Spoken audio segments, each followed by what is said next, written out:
Welcome to Lynn Cullen Live at pghcitypaper.com. Email your questions and comments to Lynn at pghcitypaper.com.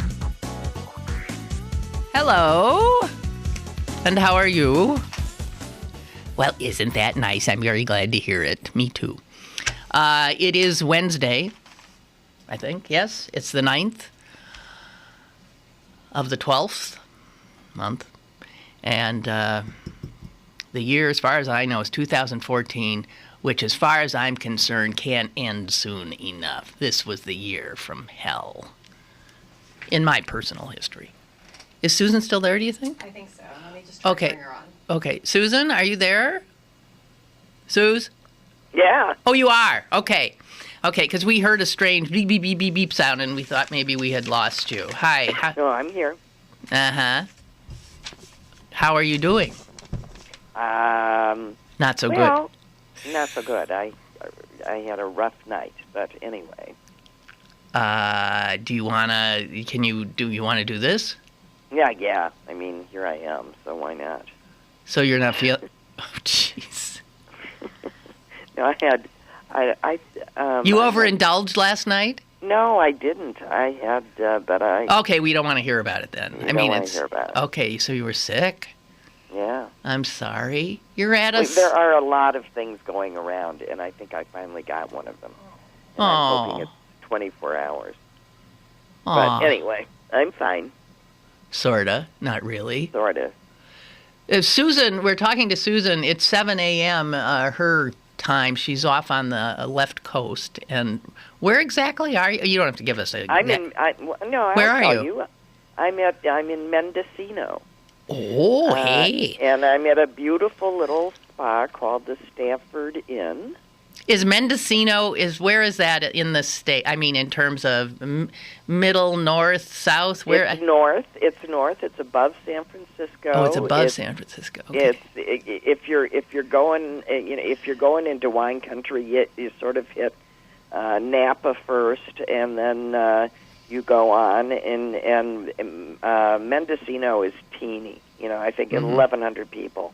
and very rugged. I mean, you are high above the Pacific on cliffs, and it's teeny. There's very little here except for a lot of B&Bs and inns, and I am staying in one that is a vegan inn, much to the horror of me and my friends, except for one who proudly complains that she loves vegetables, but she's missing her butter.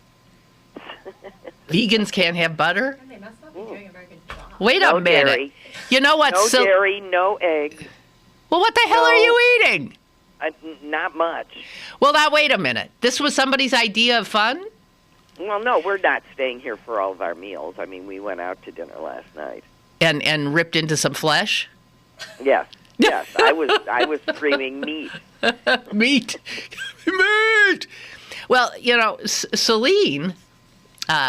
here. But then look what happened to me. I ordered short ribs and mashed potatoes, and I've been up all night. Oh, that's it. You were taken down by your lust for animal flesh. But while complaining, I also took advantage of a really good 90-minute yoga class. I haven't done yoga in years. I do other things. I do Pilates. I lift weights, but I haven't done yoga. It felt good? It felt wonderful, and a good leader of the group, and then went from there directly to a really good massage. Okay, so you're on a girlfriend's let's treat ourselves, pamper ourselves yes. holiday. This is a trip comprised of women whose husbands, with the exception of my husband, because my husband didn't like to do these things, their husbands take off regularly and go on trips together. They all own motorcycles. They're all, old geezers on motorcycles. And so they ride all over the place together. And the wives are doing this. One of the wives decided that that the four of us should do something. But what brings us together is that our husbands were all very good buddies. I see. But they're a wonderful group of women, and some of them are my two of them are some of my oldest friends. So. I think that is you're so lucky, because I found in my life, rarely do I like both parties to a marriage. You just said that all of your husband's friends, you like their wives. I mean, the odds that would be the case. Well, this is a really lovely group of people, and and we're. Well, I don't think that's all four of us. All four of us are somewhat different, but just enjoy the hell out of that's great. Each other's company. We've had a wonderful time, and we've spent time off by ourselves because this is a beautiful place. So we all have a room with a fireplace, and so we're just hanging out and reading, and then coming together and laughing. And I will admit, probably drinking too much wine, but then again, we're in wine country, so. Oh yes, well, absolutely. But you got to get away from the vegan aspect, though. I mean, Celine is a vegan chef. Actually. Really? Yes. And so she says if your food is not wonderful there, then they're not doing it right. Here's the only complaint that I would have with their food is that I think that they need to stop duplicating dishes.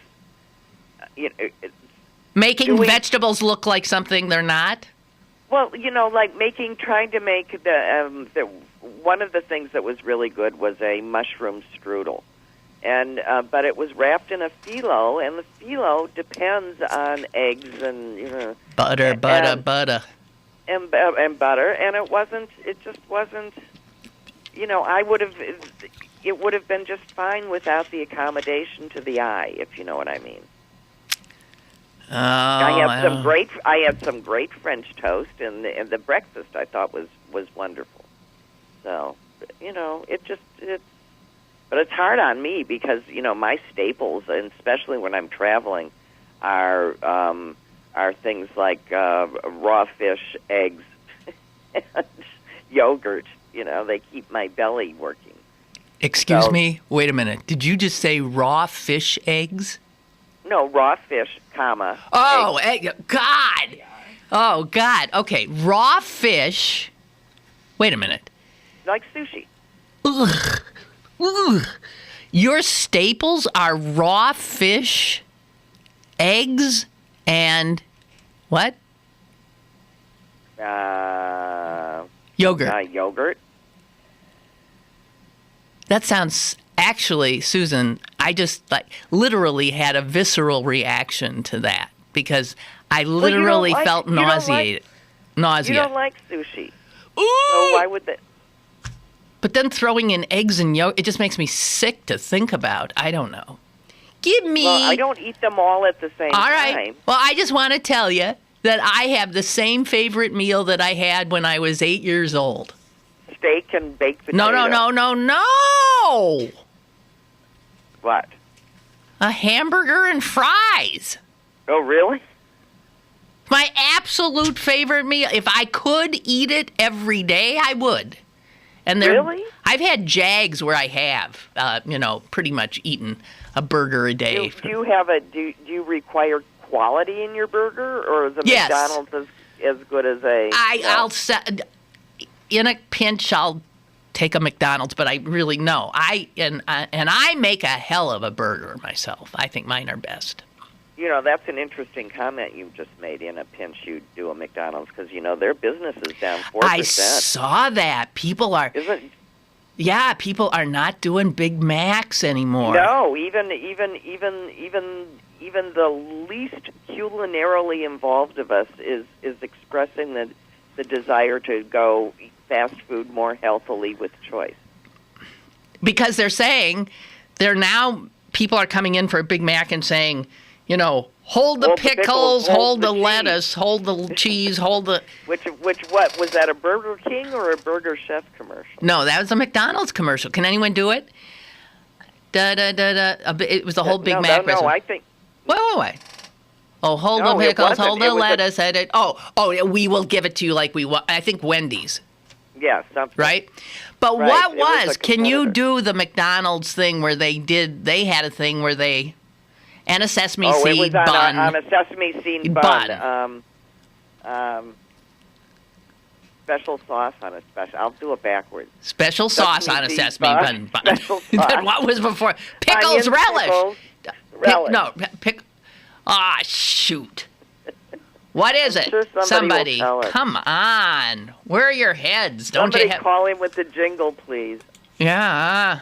And don't cheat. See, now everybody, Now everybody's Googling it. I know, in the good old days, you could, people couldn't, you can't even do, radio used to always do contests and stuff, like, okay, the first person who can tell me, blah, blah, blah. And this was in the, people had to know the stuff. There was no quick way to access that information. If you thought you were going to go to your Encyclopedia Britannica, by the time you got the right volume out and paged through it, somebody who knew it had called in. And now you can't even do that anymore. I know. Did we talk about this last week? Do you think the easy access to information is, like some people are maintaining that artificial intelligence is actually going to ultimately make human intelligence less. Passe. It's going to, make us, we're just going to get dumber. Well, because we don't have to know anything. We can just access it. Well, I would take issue with that. I would suggest that that's a value judgment. Our brains might evolve. They might work differently. They might be used in different ways, but it doesn't necessarily mean we're stupider. I already know that I don't retain, the kinds of information in my head that I no longer need to. I don't necessarily know my kids' telephone numbers. That's true. Because I just have to push a button. But that simply frees up, more room to do something else with. So it's not necessarily that you're becoming stupid. I would say that it seems to be having an issue with attention span, and that would create some right, some issues. I've noticed myself that I have switched almost entirely to my iPad to read on, and it's made me stop reading. I mean, I don't read books; I read other things. I'm currently halfway through 16 books. Susan, fight that. Well, I am. I think I'm going back to real books. Do. Because you handed me a real book a few months ago, and I read it in a day. What was that? I can't remember. Well, it wasn't important. It was a bit of something, I don't have to file it away. I frequently don't know the name of the book that I'm reading. I often don't. Well, that's true too. If somebody I don't pronounce them. Well, you don't. Yes, and also I just can't keep names in my head, titles, names. So when people say how, I say, "Oh, I'm reading the greatest book right now." What is it? I don't know. Right. I never looked at the title. No, I don't know. Don't have a clue. So I have an easier time telling you who the author is. Maybe. Because that probably has something to do with why I'm reading the book. Right. I have a better shot at, Anyway, I suppose we could talk about something. I mean, more accessible to the rest of the crowd. Okay. When are you coming home? Today is Tuesday, tomorrow. Well, okay. Now, I'm avoiding getting into stuff. Although, I think you might like this story. This was front page New York Times today. Did you see it? I don't know. Which one are you talking about? Oh, wait. Here's some old business. Old business. Milt, his subject line is, I didn't Google, so I appreciate that. We'll go with Milt. Okay, what's the jingle? The Burger King jingle is, hold the pickle, hold the lettuce, special orders don't upset us. All we ask is that you let us serve it in your way. Have it your way at Burger King. Whatever. Okay, here's the Big Mac one. 2 all-beef patty, special sauce, lettuce, cheese, pickles, onions on a sesame. I don't think. On a sesame seed bun. I think you got all the things there, but I don't know if that's the order. 2 all-beef patties, special sauce, lettuce, cheese, pickles, onions on a sesame seed. It just doesn't sing right. Okay. Two Okay. all-beef patties, special sauce, onions, lettuce, cheese on a sesame seed bun. Is that the same thing? That was Pittsburgh Girl says. 2 all-beef patties. Okay, all right, you guys. And Dorothea writes, I too would eat burgers for breakfast, lunch, and dinner every day if I could. I'm wondering if you have enjoyed the burger explosion here in Pittsburgh with places like Burgatory and Burger and all those other places. It's no wonder McDonald's is suffering. You are an annual judge for the best regional burger, aren't you? Well, I was a judge once. And I judged with the Soup Nazi from Seinfeld. That is not an easy thing to do, to judge burgers, because first of all, you get, I mean, it's not like you eat the whole burger, but you're given parts of so many burgers. And frankly, I didn't like, none of them are as good as mine. And Burgatory, yeah, it's okay.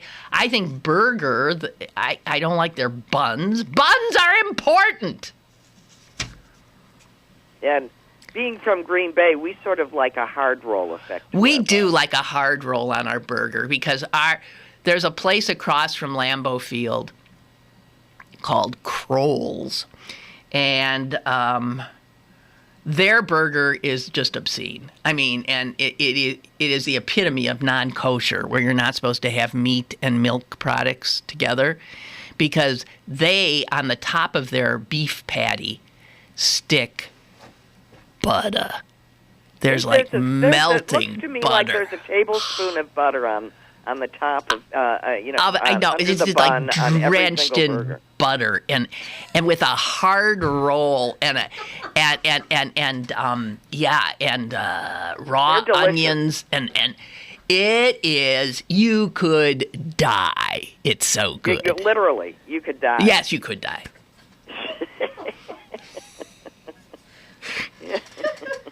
Oh God! I'm going to get kicked out of this spa. Oh, I you also can't even killed- talk about meat? I killed 4 flies and I saved them in case I needed the protein. Yuck. I don't And know. there's a dog that lives here, and imagine he's getting fed table scraps of black beans. Oh, how awful! He needs meat. He's a dog. We are going to sneak some meat back to. Give him some Alpo. Well, that poor little guy. He's actually big and fat. He seems. Okay, he's doing okay. Anyway, okay. What were we going to talk about on the front page of the New York Times? Okay, have you accessed it? I've accessed the online edition, which does not necessarily order things. Well, this has to do about the high school football game. Oh, you know what? I didn't read that. Were they taking it to Well, here's the effing court? Okay, all right. Well, let's not leap to judgment there, Suze. So this is why? It's no judgment. They are taking it to court. Yes. So this is important because it's the AAA Class AAA playoffs in the state of Oklahoma. And these are mid-sized schools, about 500 students. And there was a big game between Locust Grove and Frederick Douglass High. And you're absolutely right. Locust Grove is all white and Frederick Douglass is all black. And in this game, in the last seconds, through some miraculous stuff, Frederick Douglass scores a late touchdown, moving ahead of the the Locust Grove was expected to win the whole state. So these guys came out of nowhere and essentially won the game. However, a referee jostled by a coach threw a flag, and he negated the touchdown. Well, that doesn't make sense. No, it doesn't, and it turns out it's because absolutely. if you drop a flag, it doesn't mean that you're calling a. Well, it goes into detail, but he was totally wrong. I mean, he was wrong. And he cost, that was it, game over. He cost the one team the championship. I mean, or that game. They're on their way to the championship. It was like his quarterfinal. No. Here's why they got because he jostled the coach. The coach was running up and down the sidelines and ran into the referee, which he'd done before and it had been cautioned about. And so when he hit the referee again, the referee threw the flag at the coach. But the fact is that had no way should impact on the play on the field.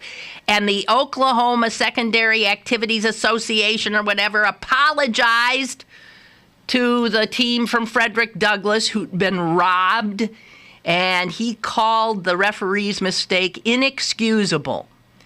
But it also said that the national bylaws and all the state bylaws did not permit protesting the outcome of a game because of an official's ruling on the field.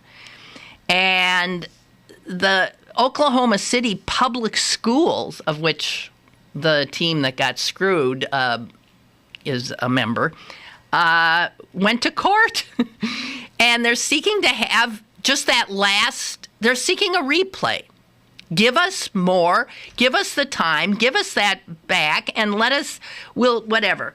And I don't know why they'd want to replay it. Why wouldn't they just want the play to stand? They want some or all of the game replayed. They want a clean slate or whatever. I don't know. I mean, Barry Switzer, who was the big coach at University of Oklahoma, and also I guess he was with the Cowboys, won a Super Bowl.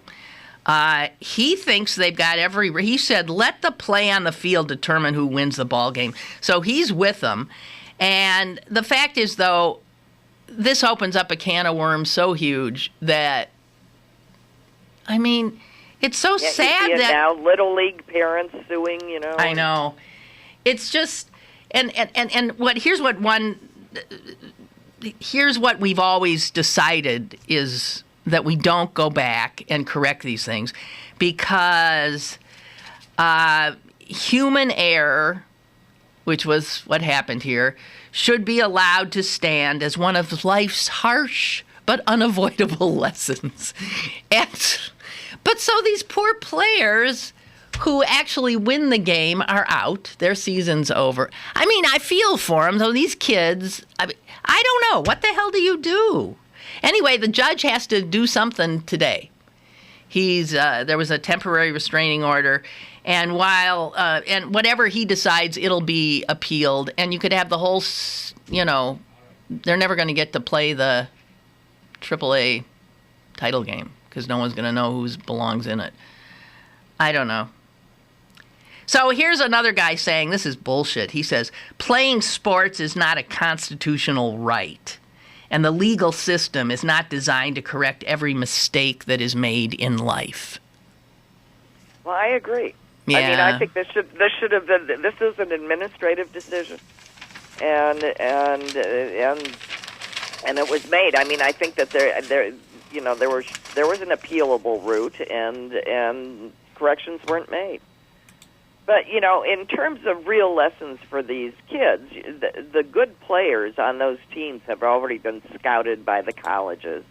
I don't think. Yeah, but most of them, Suze, aren't going on to college. This was their big hurrah. Glory moment. Yeah. I know. It just doesn't. Some idiot adult screwed it all up for them. I don't know. It's a sad story. And I suspect that, they can't correct it. No, but they're, to be put in perspective, there are sadder stories. Yes. Hello? Good Caller. morning. Hello? Good morning. Hi. I just wanted to say that all this going on with this protesting, and I mean, that's great. But is this just another Sandy Hook moment where everybody's going to do something about guns and nothing gets done as usual, same old baloney? Well, it might be, but I just have this vague hope that with the younger people taking the fore in these protests we've seen, that maybe something is starting here. Yeah, I think there have already been changes. I can tell you that in St. Louis there are restrictions on police departments that didn't exist there before. That municipalities are no longer going to be allowed to get more than 10% of their operating budget out of traffic fines. Which are no longer going to be jailed when they can't pay the excessive traffic fines. Mm-hmm. That's good. So there's already some change, but in terms of real change, I agree with Lynn. I think that there seems to be a movement happening here. Maybe the beginnings. Let's hope. I don't want to change the subject. Yes, you do. Well, what is with Obama on this Trans-Pacific Partnership? He agrees with it, and that's where we lost a lot of jobs from NAFTA the last time. This is NAFTA on steroids, and he agrees with it. He wants to sign it. He wants to fast-track it. So what I'm thinking is what he's done. He's gone around and he preached about minimum wage so he could raise the minimum wage because that's the only kind of jobs that are going to be left.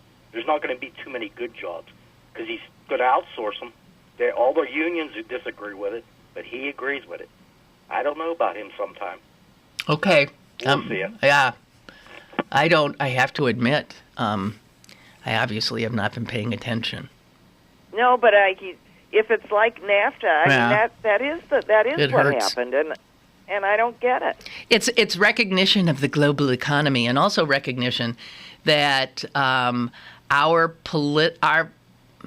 political parties and the power in this country is pretty much controlled by that capitalist corporate mindset, and forget about it. I mean, that's just it. Republicans more so, Democrats, unfortunately, not much better. Don't you think? Well, I would like to have someone explain it to me, so that I understood the upside for Americans as opposed to America. Well, no, the upside is for corporations, is for global That's what I mean. capitalism. Yeah, for regular, ordinary people, there isn't any, I don't think. We get screwed. That's what's been happening. I don't know, Suze. Well, I'm glad you're laughing. Why are you laughing? Because it's dire. Because what the hell else can you do? What else is there to do? Let's take a moment and have a big belly laugh because things are dire. Going to hell in a handbag.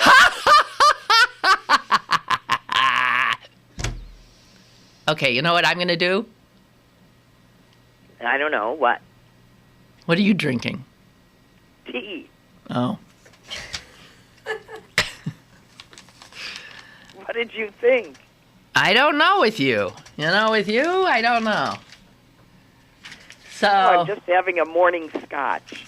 Yeah. Okay, so you're in that wacky state of California. Yeah. The land of overpriced real estates, mudslides. I know, and it's been raining here, and the roads that we take are those roads that are cut through. Yes. Yes. And yes. So we were discussing whether you should make a getaway, right? But I think we have a moment because it's going to rain more than it's rained in decades, apparently, starting Thursday. Right. The thing is, with most of where California gets its water is when rain falls in California, it ends up in the ocean. They get their water from the snowfall on the mountains.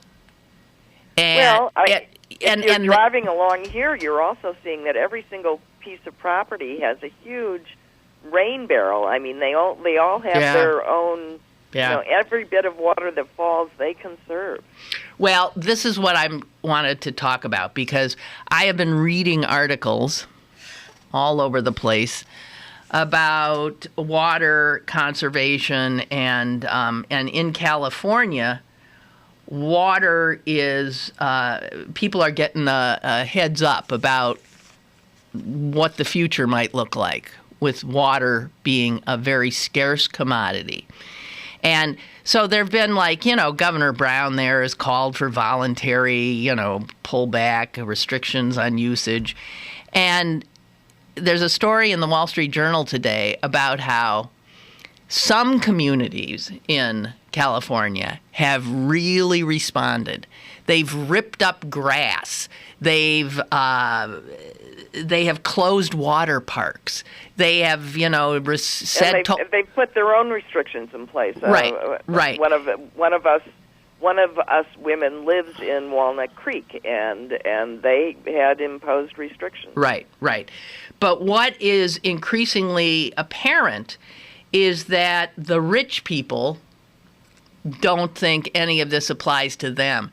And so in the rich communities, water consumption and usage is actually up during the drought. It's up. So if you go to San Diego... Well, of course, there's a drought, so they're using more water. No. San Diego County, their monthly water use rose almost 10% in October. And they say it's because of all of the landscaped estates. Of course. So, of course. Meanwhile, some people don't even have access to water anymore in poorer regions. And so they're now starting to say, Governor Brown is saying, okay, this ain't working voluntarily. So we've got to have municipalities tighten the screws, and we've got to figure out other ways. And so they're actually telling households in some communities, here's how much water you can use per month. And if you go over that, we're going to start fining you. I mean, there's going to be financial penalties every time you exceed these limits. Well, guess what? Well, they don't care. They have more money The rich don't care. How much are you going to fine them? So during this drought, they just keep. I have to have my lawn, which goes on for acres and acres, looking wonderful. While some people are trucking water in some places where the reservoirs have absolutely dried up, and generally, do these people not think about their farmers and the food they want to eat? Susan, there are some rich people who must be scum of the earth.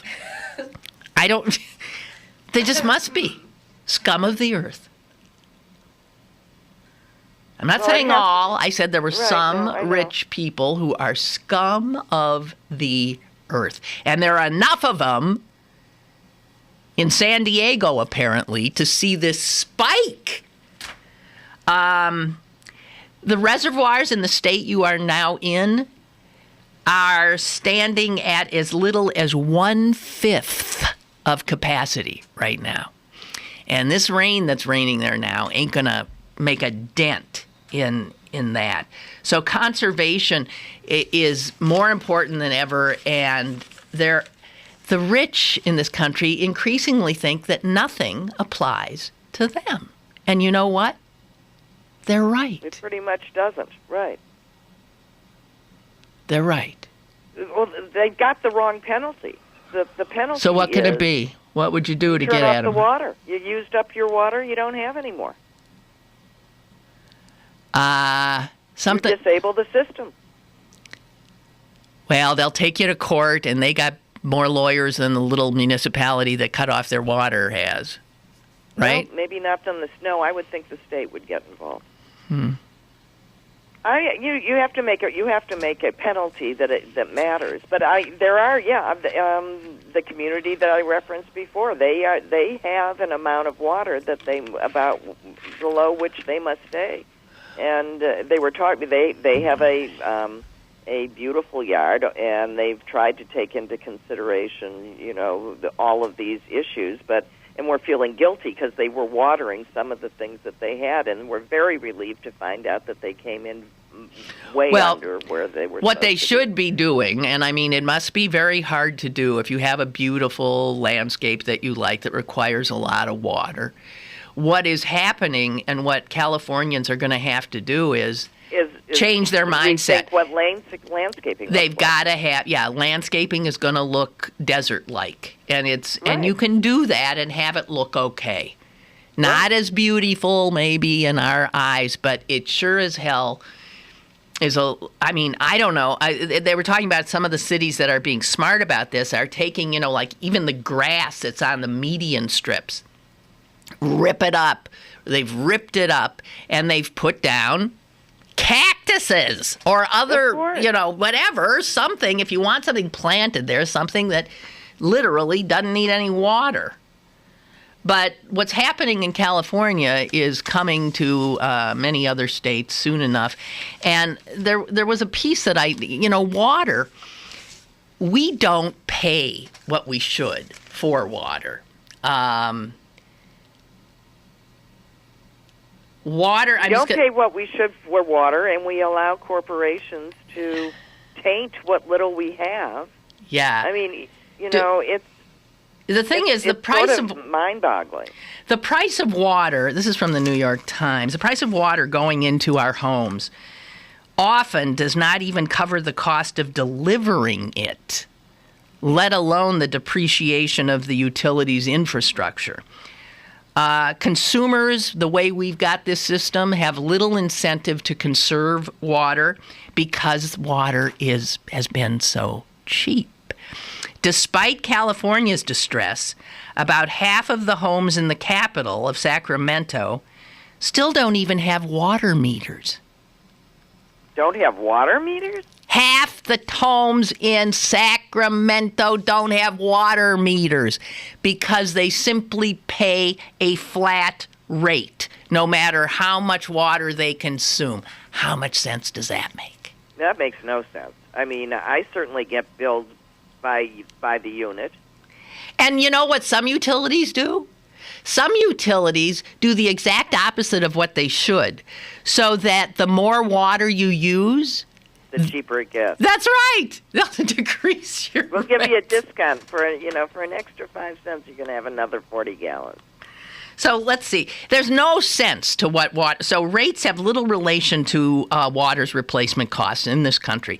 They point out in Fresno, California, which gets less than 11 inches of rain a year, a family of 4 using 400 gallons a day is going to get a monthly bill of $28. In Boston, where the rainfall exceeds 40 inches a year, that same household using that same amount would pay $77. So here you have Boston with bountiful supplies of water, and they pay 3 times the amount that a resident of Fresno pays when they don't have any water. Well, there's something wrong there. Because these are state issues. These are state and local and issues. And get this. Farmers are the big problem here. Farmers. They have to irrigate. They have to irrigate, but they don't pay what they should pay. Farmers in California's Imperial Irrigation District pay, get this, $20 per acre, less than a tenth of what it would cost in San Diego.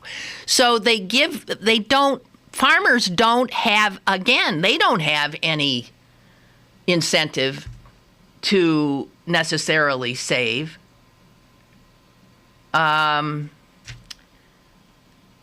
About half of the 60 million acres of irrigated land in this country use flood irrigation. Yeah, but you have to have a flood.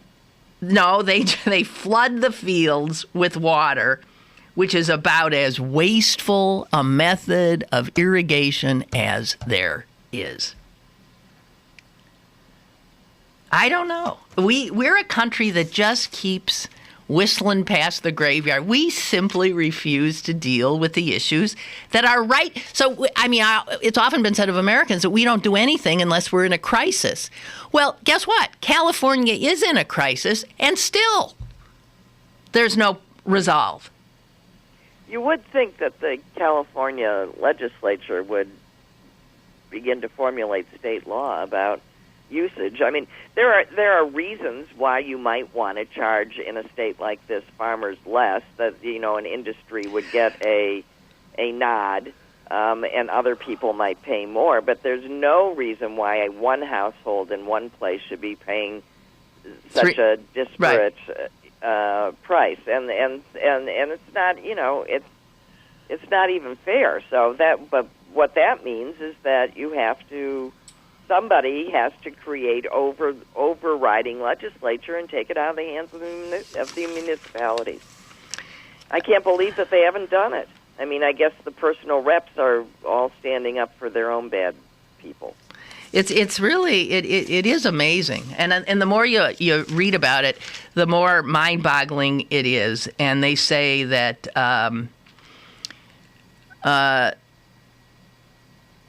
80% of all of the water that is consumed in this country, 80%, is consumed by farmers, by agriculture. 80%. And agriculture pays virtually nothing for that water. That's 80% of the water. That doesn't make sense. It might be reflecting a policy that says keep the price of their product low. That this is the food basket of the country. We're feeding the country. There's a public policy interest in making it affordable to be in the industry. I mean, I'm not saying it's right or wrong, but I'm telling you why that exists. Yeah. No, I understand. But clearly, things have to be rethought, I think. All right, Susan, I've avoided this long enough. I never read the Rolling Stone article. Did you? Yeah, I know. Did you read it? No, I've read excerpts by this point. I haven't. Okay, so we now are pretty much up to speed. The Rolling Stone has said initially in their apology that they were... here, I'll read it. Rolling Stone said this earlier this week, I think. In the face of new information, there now appear to be discrepancies in Jackie's, this is the woman who was allegedly raped, there now appear to be discrepancies in Jackie's account, and we have come to the conclusion that our trust in her was misplaced. We were trying to be sensitive to the unfair shame and humiliation many women feel after a sexual assault, and now regret the decision to not contact the alleged assailants to get their account. Okay, so that was their initial thing, and they essentially threw her under the bus, right? Just totally. We have come to the conclusion that our trust in her was misplaced. Okay, when their trust in their reporter was misplaced. Their own reporter's the one who screwed it up. And and their editors, and deciding to run it when there'd been no verification or whatever the hell. How dare they? And then they realized, somebody said, Blaine, you're doing exactly what you said you were trying to do the story about. You are shaming and humiliating the victim here again. And so they went back and said, these mistakes are on Rolling Stone, not on Jackie. Yeah, okay, fine. So the second, third, fourth time they get it right. But Susan, our local columnist did a column on this today, and he has a very provocative suggestion, and I find it worthy of conversation. Can I wing it by you? Sure. Here's what he says. It's troubling that the media insist on treating victims of sexual assault as if they belong to a rarefied category of crime that prevents their names from ever being used. This willful disregard breeds inevitable journalistic abuse, like the abuse committed by Rolling Stone. The real rapists, if they exist in this story, will escape justice because Jackie agreed to confront them only in the court of public opinion, not in an actual court of law. And then here's where I think this is the point that I think is really interesting. He says, we know rape is not about sex. We know, right? It's about power. So I'm just sitting here thinking this is very easy for a man to discuss. Okay. The psychology of a woman. Fine. No, okay. Rape is not about sex. So trying to shield victims from shame, which is why we keep their names private, doesn't make any sense. Rape is wait. Rape is about someone exerting power over other humans and attempting to decimate them at the most intimate level possible. It is not just an assault against an individual, it is a crime against society. Society has a more compelling interest in a rapist being caught than an individual has a right to privacy. Okay, here's what I have to say. This is such total bullshit. He has no right to decide for a woman whether she's willing to subject herself to further humiliation. Let's suggest that he was raped in a in a humiliating way. That, think of the worst thing that could happen to a man, and be set upon by a group of people and anally perforated and made fun, just whatever. Now let's just say that he now has to go up on the stand and describe in great detail what happened to him. And let's further suggest that there's going to be all sorts of people that are going to come to the aid of his attackers and say, excuse me, this was consensual. You were with this group of people because that's what you wanted. Okay, so you're saying... Because that's what we ask women to do. And a woman has the right to decide whether she wants to be victimized twice. And Jackie's a perfect example of it. Well... I really feel strongly about this. Women, there have been plenty of women in recent years that have stood up and said, I will publicly identify myself, but that is the woman's decision to make. And precisely because rape is a crime of power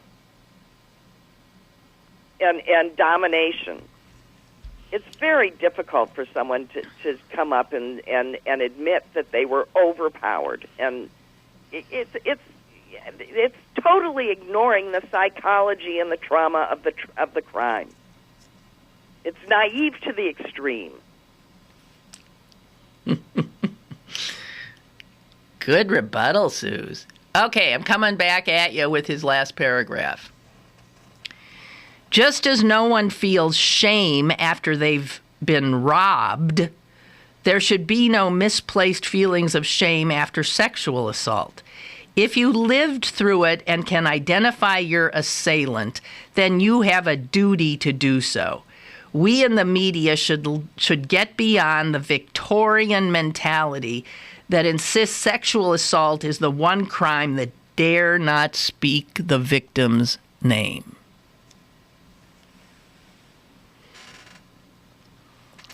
Suze? Well, it does have to do with the way that we view sex in this culture, but I don't think it's all that Victorian. Well, obviously not. And believe me, people look at a woman that's been raped differently. And by the way, I was robbed, and I did feel ashamed for not being able to do something to get us out of that situation better. So this guy is totally ignorant of the psychology of a victim and what happens in that trauma. Totally ignorant. And to just say it doesn't matter is is ridiculous. Okay. Anybody else on that issue? I ain't arguing with her. She's madder than a wet hen. I'm not going anywhere near her. Suze, I'm just slightly troubled by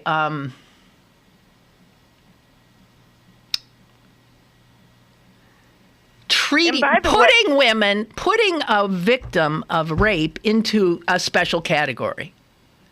The only other category I can think of where the victim is treated like this is a child. Children. Is a child. Okay, well, this is where I'm going. True.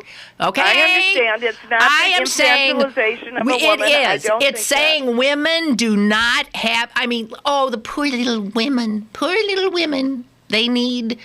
I think. I would suggest to you that this was put there in the first place precisely to make it possible for women to come forward. Right, it was, and I remember the fight. And that woman. I remember the fight because I was in journalistic endeavors, and newspapers. We used to report women's names in these stories, and then because of the feminist movement, because there was this movement to say, hey, to the newspaper publishers and to the TV station news guys, you cannot do this. You are furthering their assault by publicly naming them. And the newspaper guild and and all the other journalistic organs agreed. And so it became, I don't think that happened till the 70s, maybe even into the 80s. But that woman is not, when that woman is in court, it's not like she has a bag over her head. No. She is facing her accuser, and the way that her accuser is going to be defended in most cases is going to be to further attack her character. It's just what they do. So there's a lot of women that get assaulted and think, I've been raped once, I'll be damned if I'm going to be raped twice. And that's not even talking about what happens when you go to the police and they do a rape kit. Or they don't, and then probably throw it away. Right. And they treat you with disrespect and without, the stories are rife as to why women don't report, and it's all very well and good for a man to say to some woman that she's got a duty. Well, this is the same thing, though, we say about in the African-American community when people won't come forward when they're an eyewitness to, because if they come forward to help put these perpetrators in jail, they could easily be killed. So you're asking them to die to help make their neighborhood safe.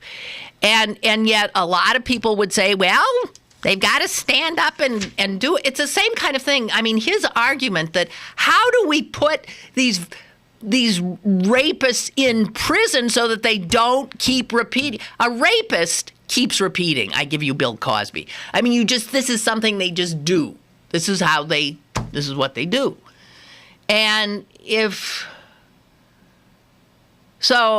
every raped woman who doesn't try to put the guy away is letting that man free to go and victimize other women. There's not some responsibility there? If I were raped, my guess is that I would call the police. I would too. But I wouldn't want anybody to tell me I had to call the police. Well, that's right. And you're an American and you don't have to. And I'm just saying that we don't know, first of all, an overwhelming number of rapes are committed by family members on family members. There's this whole college rape thing at which we started, and those women have come forward over and over and over again to the chain of command in which they could function. They'd go to campus police who would send it to the administration. The administration would say, oh, dear, and that would be it. And to get it outside of that realm, that young woman then has to go after unless she's gone straight to the cops and gotten a rape kit, and most of the time she might not even know what happened to her, and she's thinking, I went to that party and I'm drunk and it's partly my fault. Yeah. So this is such a complicated issue that for that guy to sit there and say, Susan, I'm sorry. I want to read you Gigi's email. I'm so glad you're talking about this. I had the same reaction as your sister. I thought, easy for you to say, Tony. You're a guy. I love your sister's rebuttal. I think it's sad that I have to say it. Well, as I said, I brought it up because I thought it was worthy of being discussed. You don't even think that. Any of the points. We can discuss whether it's important to keep the woman's name. Once she's gone to the cops, I don't know that it matters one way or the other whether the woman's name is disclosed. And I do think that media can make up its own mind about that sort of thing. But as to the point that woman has a duty to report, and that's just bull. It's bull, and it's totally not taking into account the trauma of the event, which, by the way, is slightly different than a robbery. A personal invasion, a personal physical invasion is different. Having someone take over dominion and control of your body is different than someone taking your wallet. Well, but you had a gun at your head in your robbery. My husband had a gun at his Okay, head. well, that's the same thing. So if you have a gun, that is also control of your body.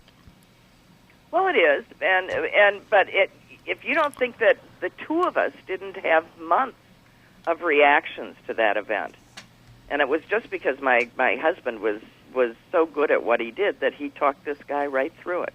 Between the two of us, we talked our way out of it. But, we could have been dead. And the reaction to that is a lot of trauma and reworking in your brain. What you could have done, what you could have... Shouldn't I have gone under the car? I was already under the car. I could have gone and taken him out. All that sort of stuff. That's what your brain does. Well, I remember the first time my car got stolen. There was a little rash of my car getting stolen in the 80s. And but the first time it was the cops found it and I got it back. And they'd screwed around with my some of my cassette tapes and things like that. And I remember when I got in the car, I thought I just became enraged and I felt violated. Because they'd violated my car. I can't imagine what I'd feel like if they violated. It's there. That's all. Okay. Well, I'm just willing to say that the trauma that somebody whose body is in actuality violated is experiencing what you and I experience times a gazillion. Okay, and here's the other thing, though, I want to say. I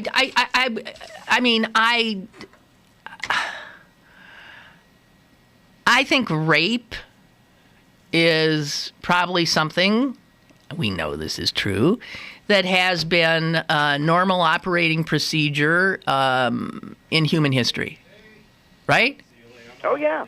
The rape of the Sabine women. I mean, this is what men have been doing since day one. This is what the conquerors always did. Well, there's a whole idea. The caveman, he hits you over the head and rapes you. That's what, and drags you by your hair and rapes you.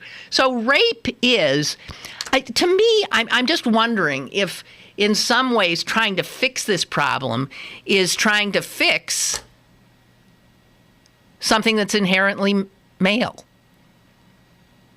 Well, which is this kind of sexual aggression, which it might just be so much a part of the makeup of an awful lot of men that you can't get a handle on it ever. I don't know. What do you think? Well, there was a whole argument when they were rewriting the DSM-5, which is the Diagnostic Manual for Mental Illness, about how to characterize certain of these proclivities because they didn't want to, in effect, give like a pedophile a defense. I'm crazy, you know. So this was in a discussion of Bill Cosby's alleged behavior, and which is a pattern of preferring sex. It's not that it's only the only way he could have it. He could clearly have consensual sex with pretty much whoever he wanted. But what he wanted was to have sex with a half-dead unconscious woman. Yeah. That's what excited him. Right. And so there was a whole discussion about how many of these, you know, this is a known sort of thing. You know, is it an illness? You know, do we give somebody a defense? It is a known proclivity. And yes, it's mostly men that do this. Yeah. I mean, it's men. Boys will be boys. Guys will be guys.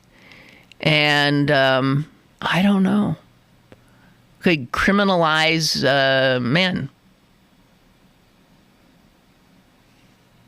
Well, just like protesters, there's good ones and bad ones. I'm not going to paint all men with a bad brush. I liked mine.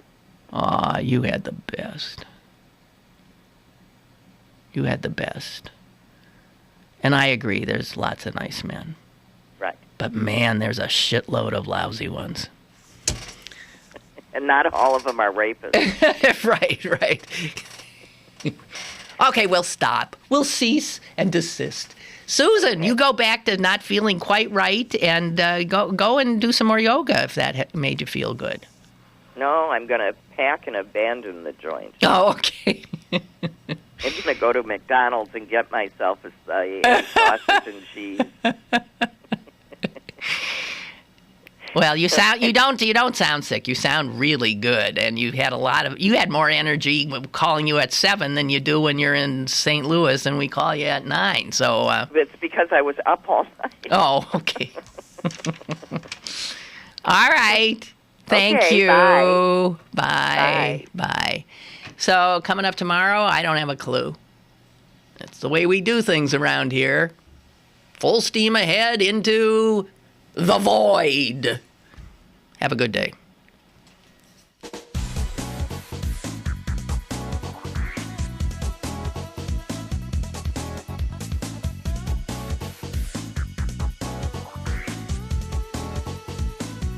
Lynn Cullen Live, Monday through Friday from 10 a.m. to 11 a.m. and archived at pghcitypaper.com. The opinions expressed on Lynn Cullen Live are those of the host and do not necessarily reflect the viewpoints of Pittsburgh City Paper, Steel City Media, and its advertisers.